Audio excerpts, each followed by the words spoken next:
Good afternoon, all of you. Myself, Sharif Shikalgar, from the organization Careers for Energy Limited. I am working in Nutrition Department, and my today's subject is Lifecycle Assessment of Biofuels. As you are aware, it is a week 4 video. Before that, I wish to tell you that within 2 weeks, in first week, my subject was Introduction of Biofuels.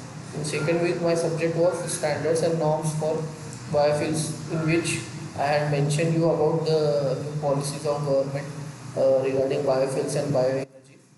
So my week one video details were given already. I uploaded the video on YouTube, and week one content brief was need of biofuels, energy scenario of India, types of biofuels, process flow diagrams for generation of biofuel.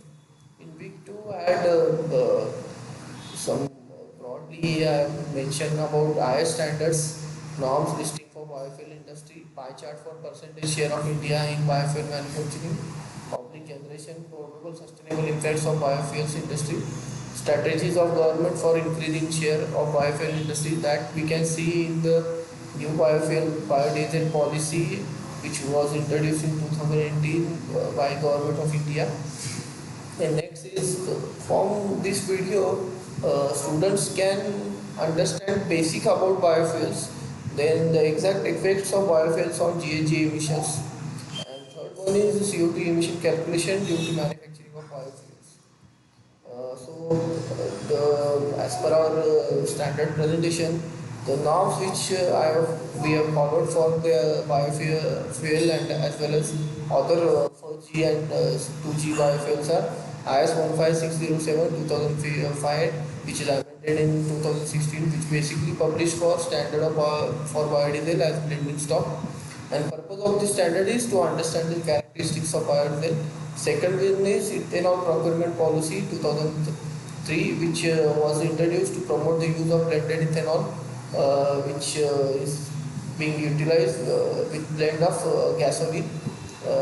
Third one is National Biofuel Policy 2018, which is published basically for policies, strategies of government, socio-economic factors about biofuels, then characteristics of biofuels, pricing of biofuels, then energy share of biofuels, some biofuel definition and categories of biofuels. Methodology for calculation of carbon emission calculation and computation of GHG emissions. There are some protocols like WRI World Research Institute, WBSD protocol for GHG emissions, also IPCC guidelines for GHG emissions. Then PAS 2050. This is basically introduced for product life cycle assessment. Fourth one is ISO 14064, which is a life cycle assessment worldwide utilized for life cycle assessment of any activities, product and services. Then we can see here that need of biofuels. Year on year, our GHG emissions are increasing, in which you can see that our share of India for GHG emissions is very high. So, if we want to say curtail our CO2 emissions, then we have to think another option of energy. I think the biofuels are very much effective regarding that. Next one is protected biofuel production in major ethanol producing countries in the world. Here we can see that in Asia Pacific region, particularly the billion gallons of that ethanol producing industries are very much less in compared to Middle East and Latin America and North America. So need of biofuel in India. So basically our primary energy demand in India by fuel type and related CO2 emissions, we are highly dependent on the fossil fuels, due to which we are at higher side of CO2 emissions. So and also our percentage wise contribution towards GHG emission is high. So that government of India in 2009 mandated a 5% ethanol blending target across 20 states and 4 union territories, and proposed an indicative blending target of 20% by 2017. However, this as the sugarcane production is annual means crop, so the due to cyclic nature of sugarcane, it is not effective. So as a consequence, molasses availability gets fluctuated, and therefore government kept the blending target of 5% only. Demand of ethanol will increase for future for 5, 10 and 20% blending in gasoline in India.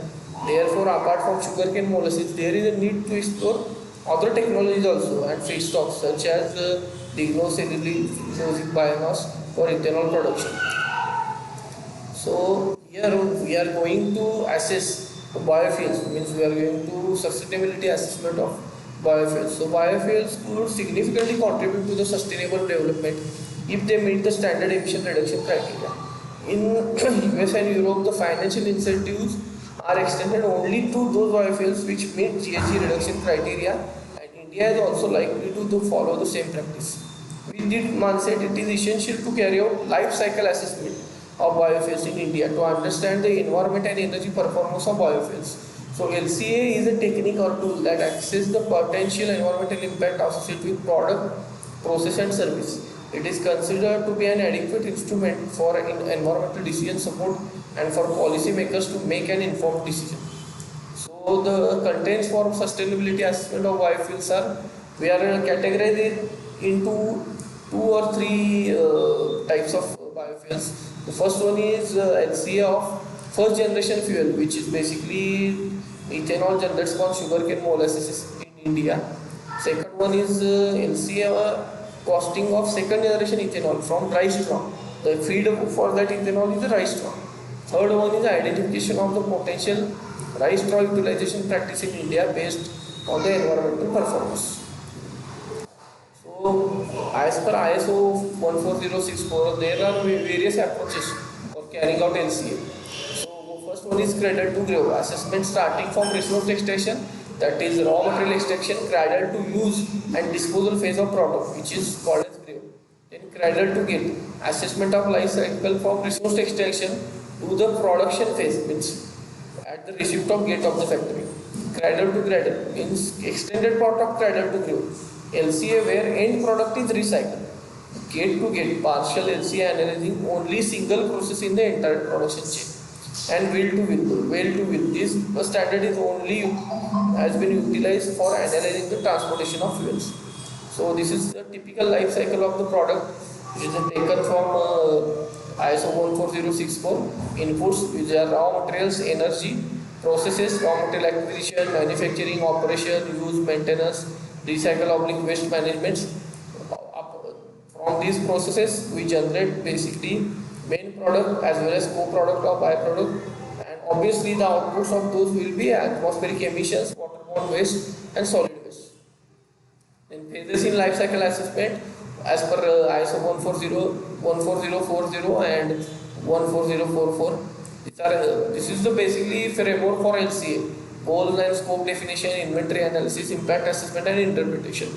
So this is the typical example of production process. So LCA of first generation fuel ethanol from sugarcane molasses. What is the aim? The aim for this is to handle the impact and credit of core products.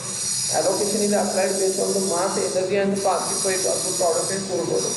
And LCA approach, basically the target of this is will throw light on environmental impact and energy benefits of producing ethanol from molasses in India.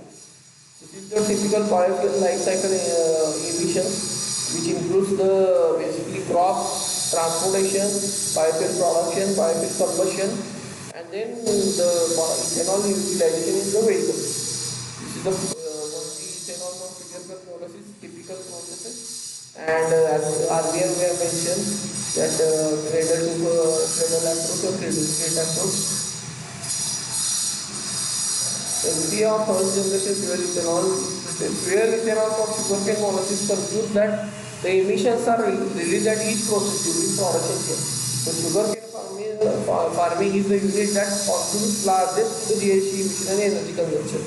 If the allocation of GHG emissions and energy is not done for co-products, they are not standalone basis. Ethanol is more political and use very little net energy ratio benefit as compared to gasoline.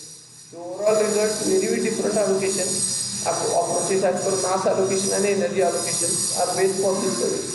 So the FBA allocation gives higher GHG emission and lower NER as there lies difference in price of co-products and products. So overall reduction we would assume from this is E5 is 4.22% and E10 is 7.22%. Then is the second generation ethanol from rice from depending upon the pre-treatment process, the 2G ethanol product from rice straw shows GHG emission reduction from 77% in diluted acid and 89% in steam explosion with respect to gasoline and hence which the specification set by the US Environment Protection Agency for advanced fuel. So these are some of the examples of GHG emission reductions with respect to molasses ethanol with respect to gasoline. Net energy benefits using molasses ethanol. Impact of LC study shows that as per E5 and E10 percentage reduction with water allocation, mass allocation and energy allocation. These are the